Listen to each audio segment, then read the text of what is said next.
নমস্কার বন্ধুরা, এর আগের একটি ক্লাসে আমরা শিখেছিলাম কিভাবে যে কোনো সফটওয়্যারকে আমরা শর্টকাট কি ইউজ করে ওপেন করতে পারি। কিন্তু আজকের ক্লাসে তোমাদের দেখাবো কিভাবে আমরা যে কোনো ওয়েবসাইটকে কি করে আমরা শর্টকাট কি ব্যবহার করে ওপেন করতে পারি। এর জন্য আমরা যে কোনো একটি ব্রাউজারকে আমাদের ডেস্কটপে এনে রাখবো।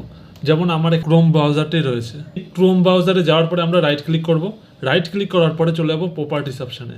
প্রপার্টিস অপশানটা ওপেন হলেই মানে টার্গেটের যে ঘরটা রয়েছে এই ঘরের একদম লাস্টে আমরা চলে যাব।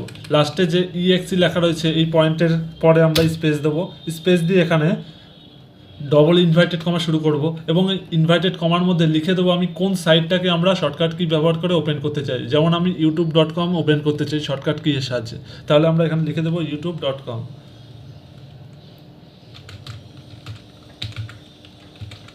তারপরে আমরা ইনভার্টেড কমা ক্লোজ করে দেবো এবং নিচে দেখুন শর্টকাট কির একটা ঘর রয়েছে।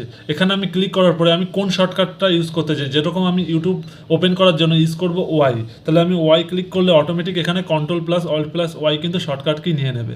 তারপর আমরা রান অ্যাজ এ অ্যাডমিনিস্ট্রেটরে অপশানে ওকে করব এবং কন্টিনিউ করে দেবো, কন্টিনিউ করে সেভ করে দেবো। এরপর যদি আমরা Ctrl+Alt+Y ক্লিক করি তাহলে দেখুন আমাদের কিন্তু ইউটিউবটি ওপেন হয়ে যাচ্ছে।